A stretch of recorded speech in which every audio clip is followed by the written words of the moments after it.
Today's episode is brought to you by the Whole Life Decluttering Workshop, featuring a proprietary 6-step system, the Simple System, to help you declutter your life in a way that will last. Purchase this workshop on demand and receive the video training and dedicated workbook at positivelyproductive.com/resources. Try to remind yourself that you are the CEO of your happiness. You're probably the CEO of your home as well, which means it is imperative to your happiness to get ahead of this and maybe put some systems in place, maybe even treat your home and your household like a business or a team sport. Come up with a game plan, a playbook, and put this into play so things run a little easier. You're listening to the Positively Living Podcast. I'm your host, Lisa Zawrotny, founder of Positively Productive Systems and a productivity coach certified in positive psychology and stress management. Join me as we explore ways to live a more proactive, positive life with episodes on productivity, self-awareness, mindset, entrepreneur life, habits and systems, simplicity, fun, and more. I understand overwhelm personally as a multi-passionate entrepreneur, wife and mom to kids and cats, and as a caregiver. I'm here to help you choose what's right for you so you can do less, live more, and breathe easier. Sound good? Let's get to it. Welcome to the Positively Living Podcast. I'm your host, Lisa, and if I had a nickel for every time someone said I could totally be organized if I lived alone, I'd have a lot of nickels. Probably a lot of them that came from me, because I've felt that way too. And I've been wanting to talk about that challenge for a bit, but in a way that's more compassionate to all parties involved. And today, Crystal Nerpel joins me on the podcast for a second time to really dig into this topic. Years ago, she joined me on the podcast for episode 35 to talk about organizing a space you love. In that episode, we discussed how to recognize how you feel and want to feel in your space and how to close that gap, and why you must start with your values to do so. I encourage you to listen to that episode as a foundational one for today's, where we deep dive into tactics to create the space you love with the people you love. Crystal's a retired award-winning professional organizer who lives in the Dallas-Fort Worth area of Texas with her husband, children, and pets. She spends most of her weekdays enjoying her home and writing. She recently published her first book, Loving Your Home. Clean up your focus, not your house. This book is definitely focused on the mindset of how we're trying to create our home. And you can find it on the resources page of the positivelyproductive.com website. Go down to the Positively Living Podcast Resources Favorites link, and you will find her book in that group. In addition to Crystal's original episode 35, there are 2 other episodes mentioned in our conversation. Episode 156 on reducing mental load, and episode 241 on how being cozy can make you more productive. In that one, I talk about the Danish concept of hygge that focuses on presence, participation, and pleasure as tenets for us to live our best life. It's become one of Crystal's favorite episodes and even became her word of the year. It connects deeply to what she's all about, so it's a fantastic complement to today's topic. Crystal's perspective comes from her role as a wife and mother. Like me, she comes from a place of love and compassion and encouragement when we're trying to figure these things out. And also like me, she had to figure out how to create a space she loves as a team with her team. And it was not an easy path, and we share a lot about that in this conversation today. No matter who you live with, no matter who your family is, it's a challenge to organize for a group, especially when they have differing views on what being organized actually is and how a space should look and feel. Crystal helps us with our focus and encourages flexibility that's needed to do this in a way that works for everyone. After all, loving your home isn't just about the space, but the people in it with you. Crystal Nerpel, welcome back to the Positively Living Podcast. It is always a delight to talk to you, and I cannot wait to dig into this topic today. Thank you, Lisa. It's always an honor. You're just like one of my favorite people, just such a bright light. Oh, thank you. We were talking about how we had met, and it was just such a random thing and a connection to each other and our energy and our positivity. And it continues years later. And you are going to help with a topic that is near and dear to my heart. But before we dig into that, I'd love it if you tell us a bit about who you are and what makes you light up. Well, my name is Crystal Loveless Nerpel, and I am an organizing expert. I used to be a professional organizer like you and go into people's homes. I no longer do that. I focus mostly on the mindset aspect of things. Recently wrote a book called Loving Your Home, Clean Up Your Focus, Not Your House. So that's where my heart is more on the mindset side of it, which we'll talk a lot about that today, I'm sure, and the importance of loving your home instead of judging it and the people who live in it. And what lights me up are the people that live in my home, connection to the people and the places I love. So excited to connect with you today. I literally woke up and jumped out of bed. I'm like, yes, I'm excited about today. It's going to be fun. So fun conversation.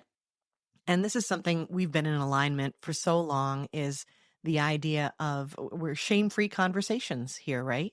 Absolutely. And this is something where you come from a space of love. Literally in the title, it's been in the title of your group that you had at one point, and now in the title of your book. And that's where we're coming from. So let's step back first and get into what struggles we do see with getting organized and loving the space you're in. And the title of the podcast is indicative of at least a challenge I know I have and so many listeners do of there's other people involved. So what have you Yes. seen and what conversations have you had about this? Balancing that desire to want to have this beautiful, clean, tidy house, and then the reality of living with other people who a lot of times are messy. And in my case, I mean, I'll be perfectly open with you. I live with messy people, and that can be frustrating. But there are things that you can do to balance that out and maintain a home, maintain your sanity. I would get hired by people who had this similar struggle. We just have these expectations. And a lot of times, as wives and mothers, we are the ones for some reason who seem to hold that burden or hold that awareness of like the mess. We see the messes when other people don't. And that is exhausting. And I've come to realize it's because we have all this invisible labor in addition to the physical labor. We have to remember the birthdays and the holidays and everything that goes along with that, the purchasing the presents, the wrapping the presents, making sure everybody has their favorite snacks on hand, planning the meals, doctor's appointments. I could go on and on. You know what I'm talking about, right? Like just reminding everybody else of everything they need to do. And it's exhausting. And then when you wake up in the morning and you see a mess, or you go to somebody else's bedroom and you see a mess, then that reminds you of other things that need to get done. So your brain is stimulated by your environment, and anything we hear, see, smell, taste, touch, we're going to have a reaction in our brain, and we're already overloaded with all the other stuff going on. So that's a problem.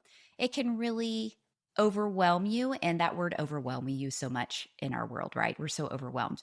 So instead of nagging and complaining and blaming, I've learned that it's much more effective to allow the people in your lives to be themselves and to understand that this is not actually their problem. We're trying to fix them, right? We're trying to change the way they behave, but this is not their problem because it's not affecting them.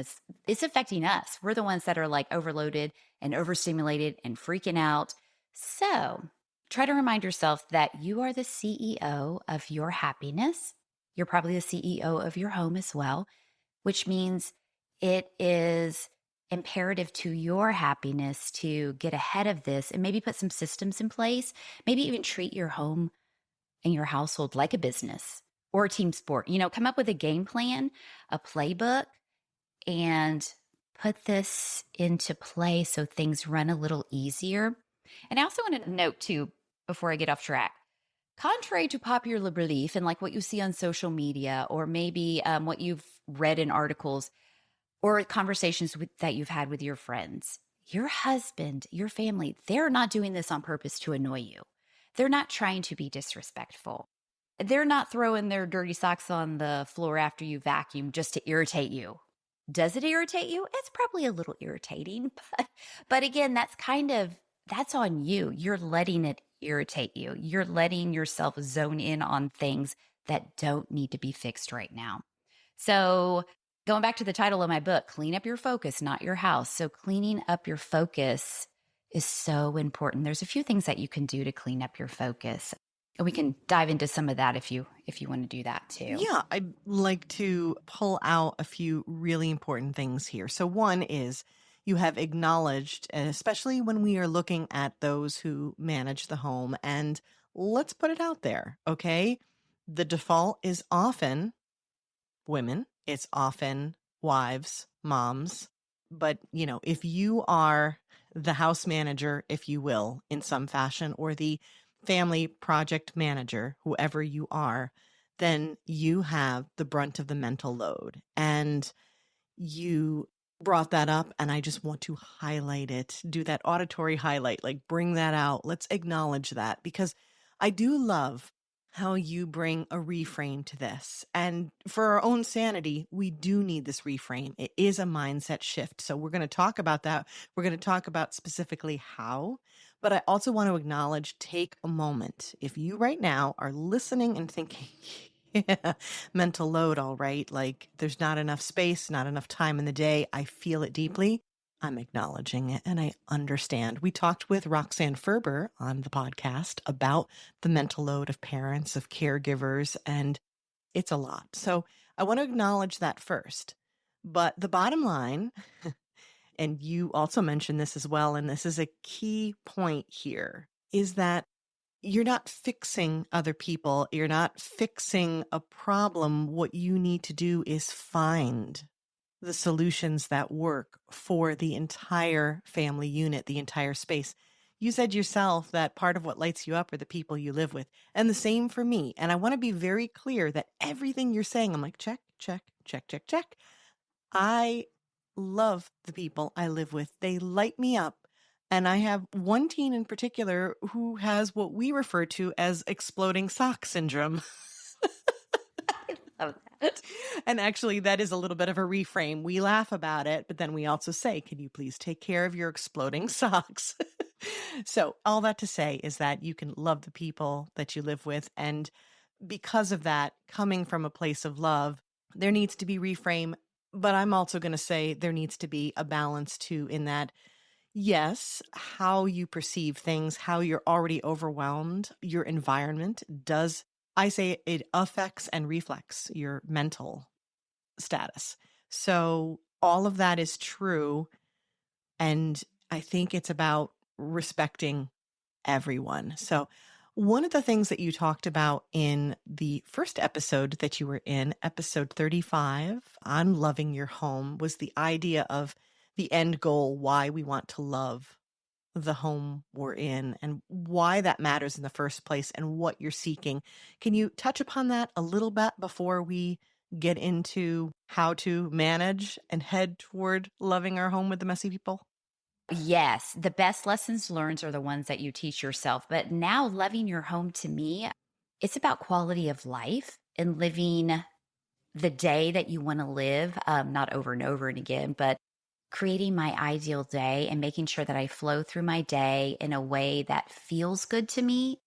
That is the only reason I'm loving my home, and to love my family, of course, too, and to remember what is most important. And the socks on the floor are not that important. There are so many other things going on in life that, like the other day, in fact, I made an Instagram reel about it, and I woke up and you should have seen the kitchen table. Well, you can go to Instagram and look. There's crumbs, there's hats, there's fishing lures. It's all for my son. And yes, I reminded him multiple times, do what you're doing, have your snack, enjoy yourself with your fishing stuff, but please put it away. Multiple times reminded him. Woke up the next day, it was still there, exploded all over the kitchen. And I didn't even care because I focused in on how sweet he is. In the middle of that table is also a beautiful bouquet of flowers that he just randomly brought home to me the day before. So remember to clean up your focus and remind yourself of what's important. So sorry, got off track there. So loving my home is about loving myself. Yeah, that's not really off track because what you're doing is you're kind of shifting our direction into a space of gratitude. And by the way, part of what you did talk about last time was the idea that the driver, and this should be familiar if you're if you spend any time with me, because I say the same thing. The driver is values, right? What do you value? And so what you're talking about here is how you're valuing the people that you live with and what you create as a family, as a team, whatever. I love the team idea because family is what we make of it. This could be roommates. This could be so many different partners in different ways.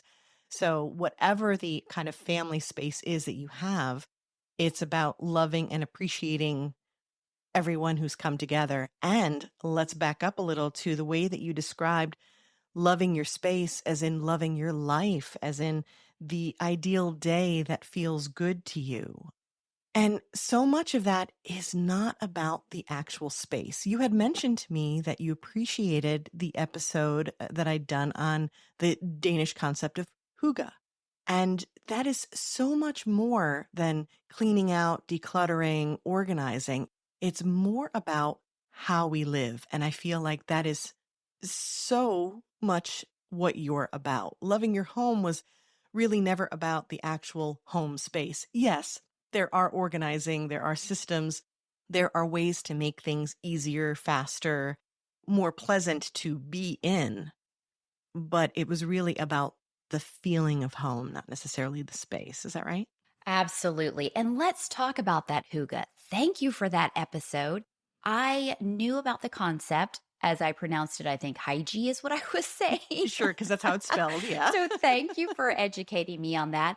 And you cannot see it, but off in the corner over here, that is my word for the year. So thank you, Lisa, for that. It has inspired me. And there are things coming to me because of the three pillars that you talked about: the presence, the participation, and the pleasure. That is all about, like, pleasure is about feeling so good in your home and participating in it. That was the key word for me. Participation. This is my life. This is my home. I am going to participate in making it the best I can. And nitpicking and nagging have no place in that for me. So just FYI, some beautiful things are coming to fruition, and I can share later, not ready to share now, but it's just putting that intention out there has been really huge for me. So yes, and just going with the flow. I've always gone with the flow, but I just kind of want to mention that a little bit too, and instead of being so rigid about things. So thank you for that. Well, thank you. I love that it connected, it resonated, and also in many respects, it also sort of reverse engineered where you were already going. So Hmm. it adds to the conversation. So trying to keep it positive here. But the bottom line is part of what we try to do as change makers is look at what's being done, what's being said, the advice that's being given, and find the areas where we think that's problematic and we want to stop it. And you and I have both talked about how so many organizing solutions, I see this organizing, productivity, decluttering, any of that space is all about fixing a problem and about going in there like gangbusters and just being like, clean it up. You said yourself that organizing clients would hire you. And I think it was a band-aid because they were trying to find a solution, but I went the productivity route because I realized we have to have the habits and the systems in place that maintain whatever the space is or however you want it to be. But I love what you say, which is that this is not your family's problem. You're not trying to change them or fix them. So, what do we do instead? That's really the meat of this episode here. So, tell us what to do, Crystal, because we still want to have relatively neat spaces, and there's still things that we need as people. We have, different like clutter thresholds and stuff. What do we do? Okay, we only have 30 minutes, so I'm just going to share a few things, but there's so many things you can do. And I am like a big believer in just throwing everything at it till something sticks and you figure it out. But you got to look at yourself first. To me, it's obvious.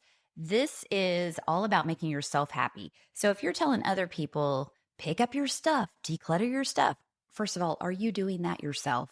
And a lot of times you would be shocked by, like, if you actually turn the lens towards you, you're like, oops, maybe I'm not really practicing what I preach. So I'm not going to spend a lot of time on that, but that's one thing. And then the complaining and blaming, going into a little bit of a mindset shift, and drop that from your vocabulary and from your habits if you can. There is this lady on Instagram who is hilarious. I love her. I don't remember her name, but she has an inferior designer. I don't know if you've seen her or not, but her husband is obvious. She's like, oh, I went out of town and my inferior designer left these beautiful crumbs on the counter, and I love the texture it brings to the area. And it's hilarious, but I had to go ahead and stop following her because I was like, okay, it's very passive aggressive. I know she's being hilarious and I have a really good sense of humor, but I could feel that pain and that little twinge of like turning the lens back around to somebody else and blaming somebody else for the mess in our home. So just looking at yourself. And then also, instead of having stringent rules, like everything has to be done this way, which is usually my way, right? Has to be done this way. And if it's not, there's consequences. We try to have routines instead. So have routines, not rules. Rules are very rigid with consequences, and routines are just more fluid and they form to your family's natural way of being anyway. And there's really no obvious consequences to doing a routine, quote unquote, incorrectly. Oh, I like that. Can you give us an example of that? How would that look, or what would the distinction be? A rule would be like there's going to be consequences if they're very arbitrary to people too. For instance, my son, he does not understand the quote unquote rule of having to fold your clothes before you put them in the dresser. So he's a rule breaker, not a rule follower. And I actually like that about him because he questions and he's like, okay, you explain that to me. What does it matter? And I said, well, it will get wrinkled. He's like, what does that matter? I don't care. So his priorities are different than mine.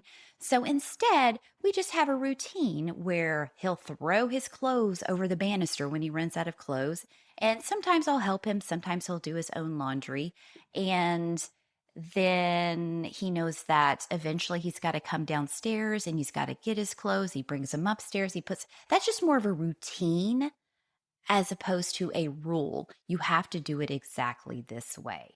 We all eat dinner together. So instead of having rules about making sure everybody does everything exactly the way it needs to be done after dinner, like picking up your dishes and putting them away, we've just reframed it as like, you don't even think about it. There's no rigidity. And after years of practicing this, we finally it's become a routine of everybody kind of cleans up after themselves. And mom doesn't have to really remind anybody anymore. Hallelujah. Now, when they're like 3, 4, 5, 6, 7, you're going to remind and remind and remind, and it's going to get annoying, but that's just a stage of life. So to keep that in mind too. Like finally, my family has these systems and routines in place, and I don't have to remind very many times to get things done because it just does. So I don't know if that was a really great explanation, but that's kind of what I'm thinking, or that's how we do. That's how we roll in the house. The way that I see it, or the way that I understand it, is that so the rule would be you need to do a thing and you need to do it a specific way. So this was you need to put away your clothes and you need to fold them before you do so. So there's actually multiple rules in there. And it sounds like you've stepped back. I wouldn't say that maybe we're getting rid of rules, but we have certain things that do need to be accomplished. For example, your clean clothes need to not be elsewhere in the house. They need to be in your room, accessible to you so that you can wear them to go to school and work and live and so forth. Like there's some element of that. There's a purpose behind it. And I have something similar with my kids, and I learned this early on. And I do want to kind of put a little caveat in here that especially if you live with neurodiverse minds, and I'm in a sea of ADHD in my house, you may need to remind forever. I want to be realistic here. But when you have an understanding and everyone's on the same page about like the end goal, as opposed to a rule, the purpose of it, I feel like it can work better because then they're not questioning that part. Like my kids don't question the fact that clean clothes need to go back to their rooms. But how they do it, whether they put it in a basket or not, whether it's folded, how they put them away. And I learned early on that their minds weren't so good with like that particular pattern of folding or whatever. And it was like, I don't care how. Do you want to roll your shirts? Do you want to cram them together? Do you want to put them all in a big bin?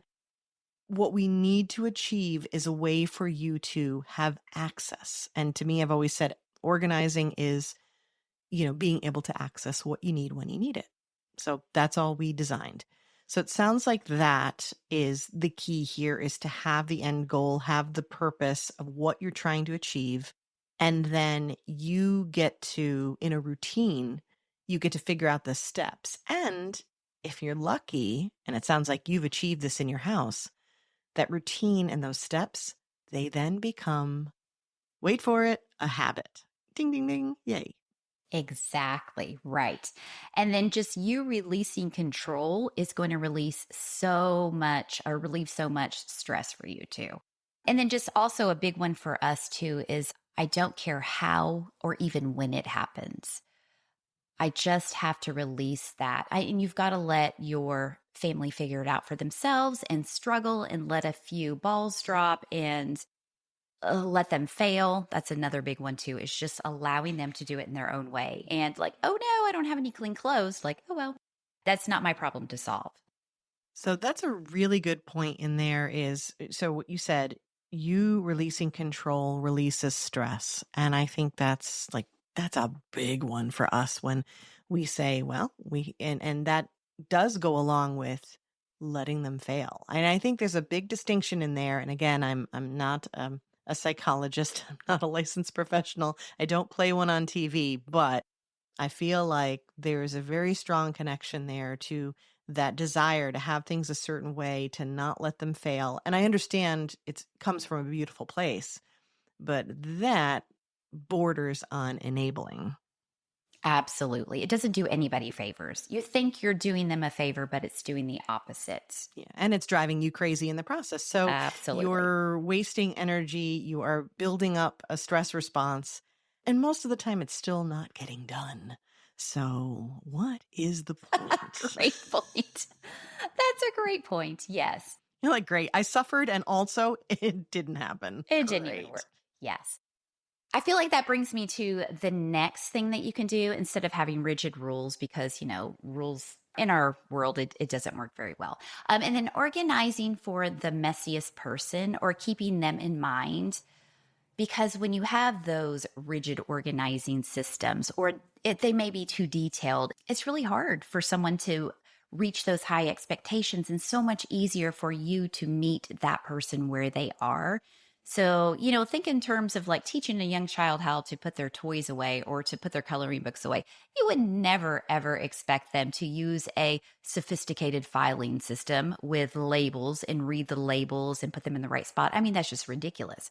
So, when you're expecting somebody who maybe does struggle with that executive function to do things in a detailed way, it's the same thing. You're expecting something that's just not going to happen, and you're setting everybody up for failure, and it causes friction. Exactly. Setting people up for failure, and it's perceived failure because all it is that system didn't work for them. And you've just described a big part of what I coach. It's like, well, how does this work for you? And what I just described before with the laundry for my kids, and saying, okay, we're going to have big baskets or big bins instead of drawers. You can put your socks and your underwear together. They don't have to be separate. Like, how's it going to work for you?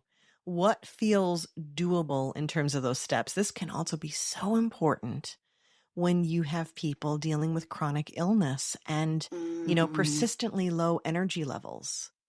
I mean, I love all that fancy Marie Kondo stuff, but am I rolling those shirts that way? No. But to your point, it's like, what are we able to do? The messiest person, and we don't even want to say that negatively, but it's sort of the lowest common denominator in terms of the detailed desire to have a space look a certain way, the way in which it's organized.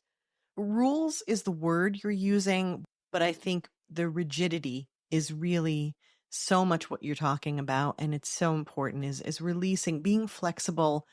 Again, it's being flexible on the how. It's like, care more about what you're trying to achieve, the why, and then let the how happen. And that's going to be a team effort. Absolutely. And nobody organizes the same. So you have to keep that in mind.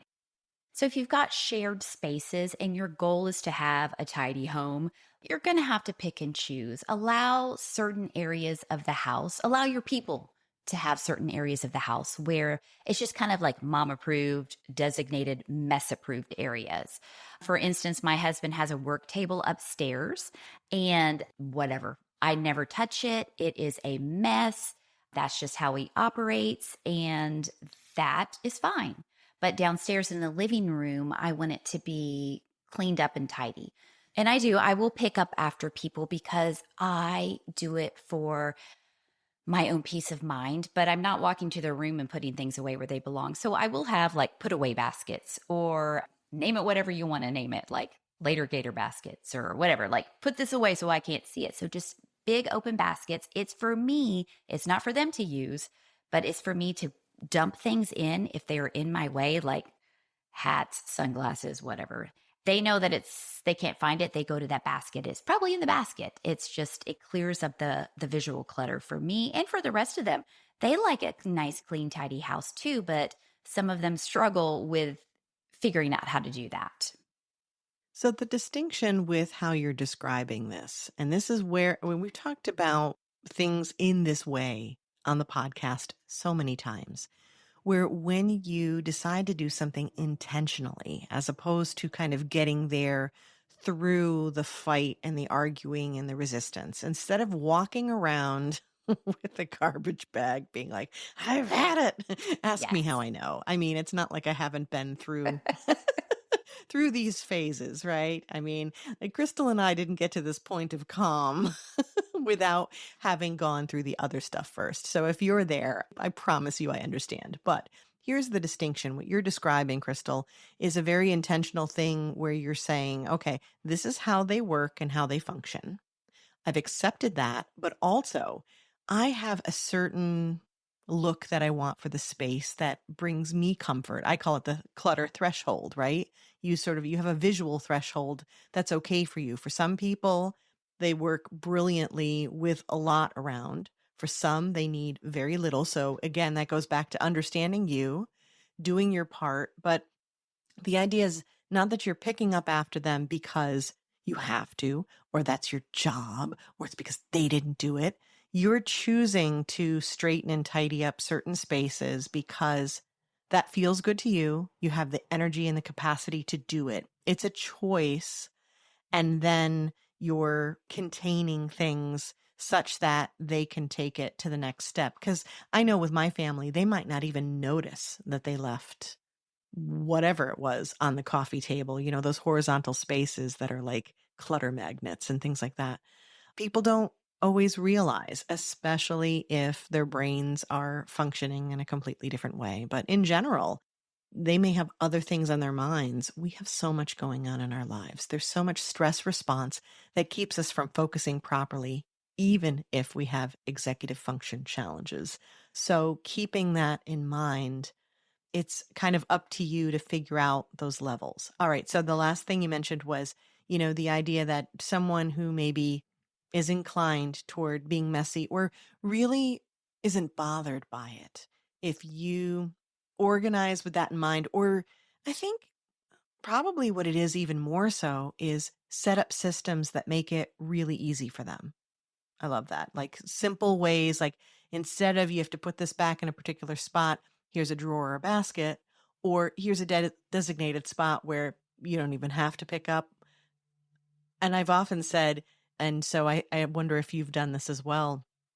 So there's that aspect where they have their own spaces, but if you can find your own space that you Mm. get to keep just as you want, that can often be helpful depending upon how much room you have, even a corner of a room that is your designated space. So that also brings up the idea of boundaries of space and everyone respecting that. And by the way, it's not only just for you to adjust your perspective, but for them to also respect your needs.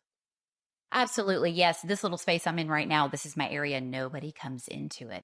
I do want to address really quickly how you said you and I both have been there. It's not like we're like, oh, well, you organize this way and you just shift your mindset and it's so easy. Just no, it's hard. It is so hard. So I was raised by wonderful parents. My mom is a hoot. And there's this portion in my book where I talk about how she had a breakdown. So I just want to share that really quickly. I kind of like come back to that. So it was late at night. She had been working all day. She came in and we had eaten dinner. I think it was about 9 o'clock in the evening. And I was probably 14, my sister maybe 12. So we were like young teenagers, whatever, very self centered, not paying attention to anything. We're just all watching TV and we had eaten already and there was no food in the house. We hadn't even considered like saving her any. There was like literally nothing to cook. She even said there was nothing to drink because we don't drink that tap water in Matagorda. Not good. She was, I'll watch my language, mad. So next thing we know, we hear crashing, smashing, and we're like, oh, what's going on? We run into the kitchen. She had taken the length of her right arm and slid it across all the the mess we had left, and all the dishes, everything, it went flying.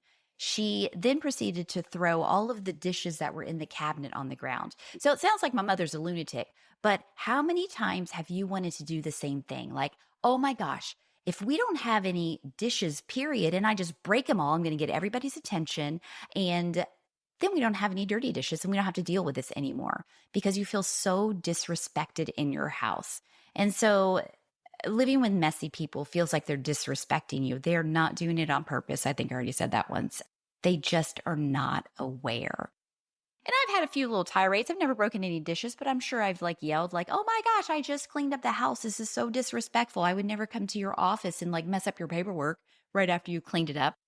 So, I guess my point is just remember you're human and your family are human.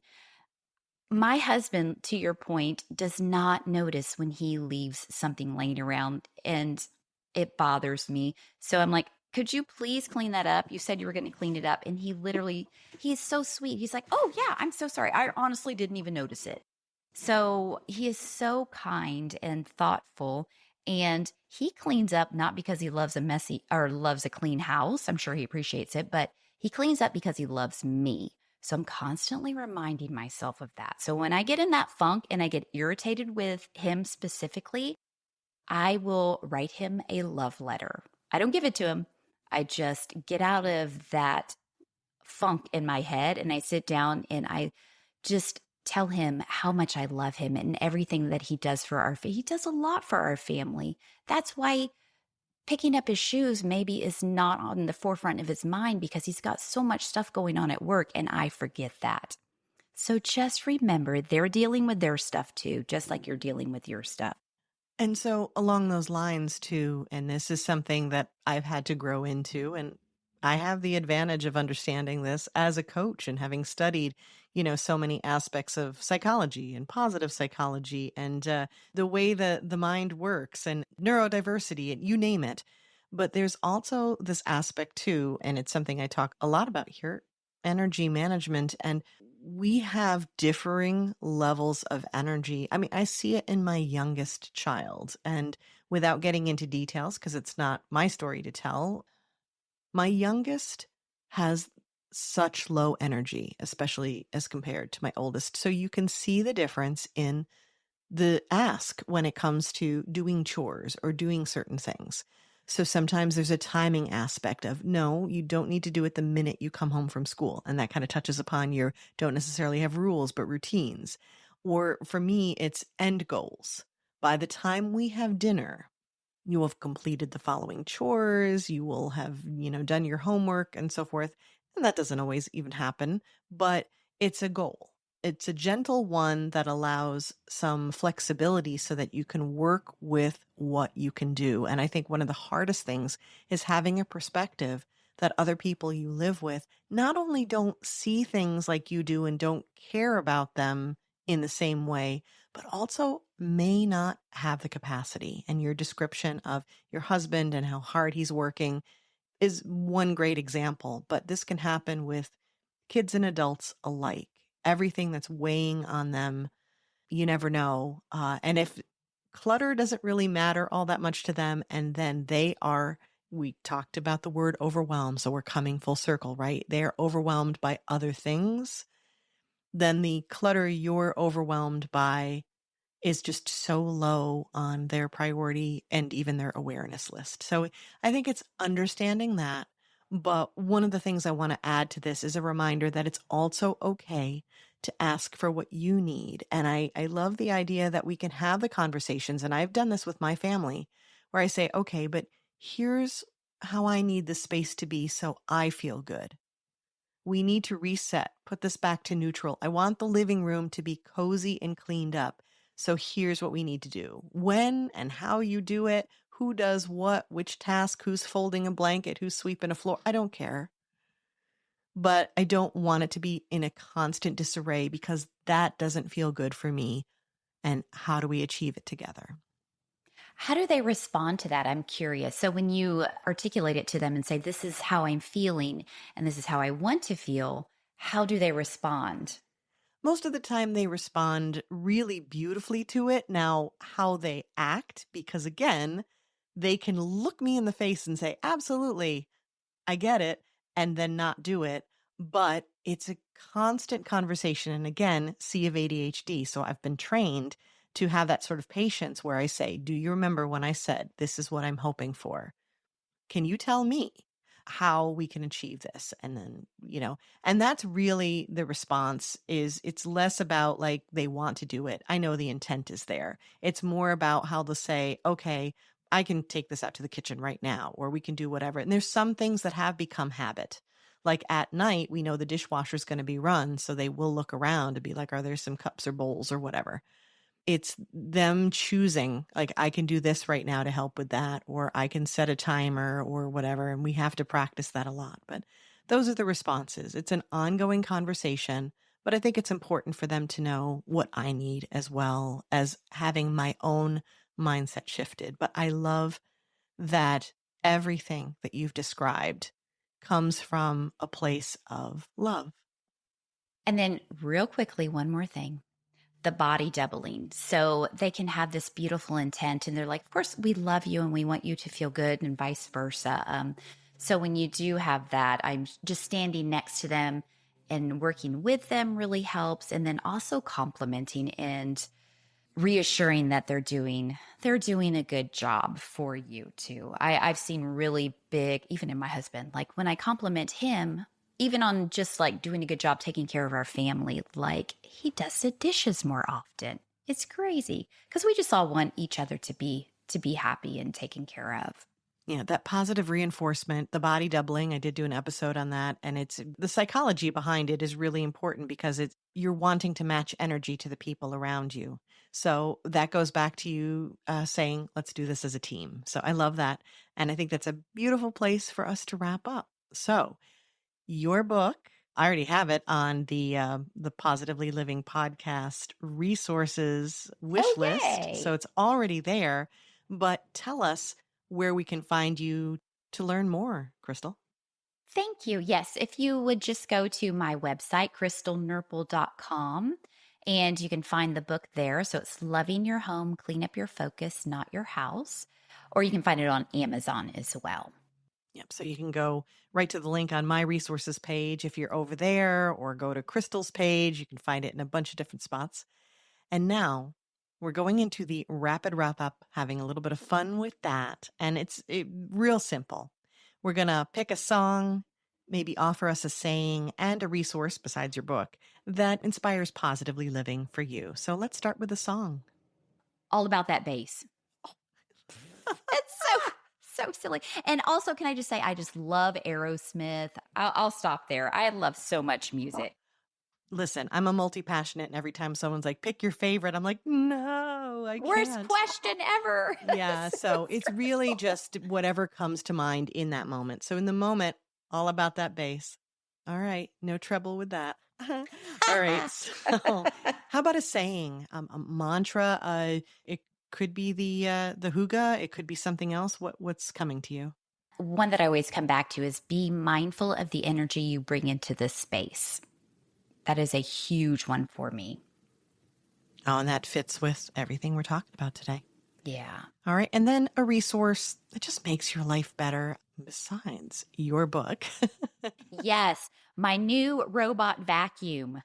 I mean, I'm trying so hard to automate my life and make things easier because I do live with messy people and we're doing the best we can and we're getting there. But just to push a button and be able to have something else do something for me. So that's where I am today, the robot vacuum. See, this is what I love about the rapid wrap up is it seems like this innocuous, fun little set of 3 questions, and somehow there's always something profound baked into it. And this idea of automating and letting someone else do the work for you, I love that. That sounds great. And last but definitely not least, and you do this so well, let's share some gratitude with each other. So go ahead and share something else. What or who contributes to positively living for you that you're grateful for? Okay, so not to be cliche, but I literally was thinking about this before we popped on, and I'm like, I'm not an emotional person, but I got a little emotional. I was like, life is just so perfect if you let it be and you're open to it. And the fact that I found you and met Emily Aborn through you, and she has helped me. See, I'm getting emotional. So thank you. I'm just very grateful for you. Well, I'm grateful for you too. And I was so happy to be able to invite you back on and dig into yet another topic that I knew that we needed to talk about and to be able to make that space for you because it delights me every time we talk. And Crystal, I am so grateful for you. Thank you for being here, for shining your light brightly, and for sharing it with us today. Thank you, Lisa.